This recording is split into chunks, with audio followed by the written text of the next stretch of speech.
Panahon na, woo! Hey, hey, hey.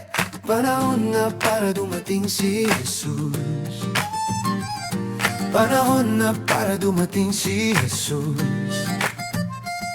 Narinig na ang tawag ng mga huling araw. Panahon na para gawing ganap ang kabanalan. Manalangin kasama na banal na espiritu at paunlarin ang aking spiritualidad. Hayaan akong magliwanag na parang isang maliit na lampara kay Kristo. Hayaan akong tumakbo kasama ang ebanghelyo.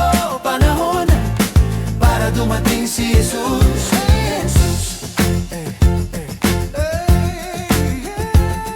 Sapagkat ang mga tao ay maibigin sa kanilang sarili, maibigin sa pera, mayabang, palalo mamumusong, masuwayin sa mga magulang. Walang utang na loob, hindi banal, walang pagmamahal. Anak ng kalungkutan na hindi nakakakilala kay Kristo. Hayaan akong tumakbo isama ang ebanghelyo. Panahon na para dumating si Jesus. Oh, hayaan akong tumakbo kasama ang ebanghelyo. Panahon na para dumating si Jesus.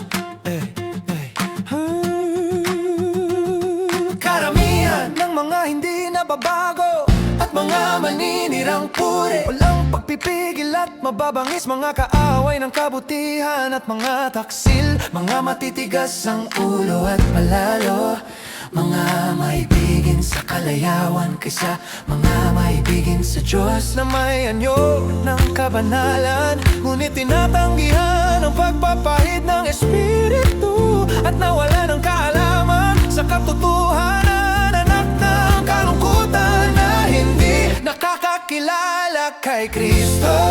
Hayaan mong sumikat, ako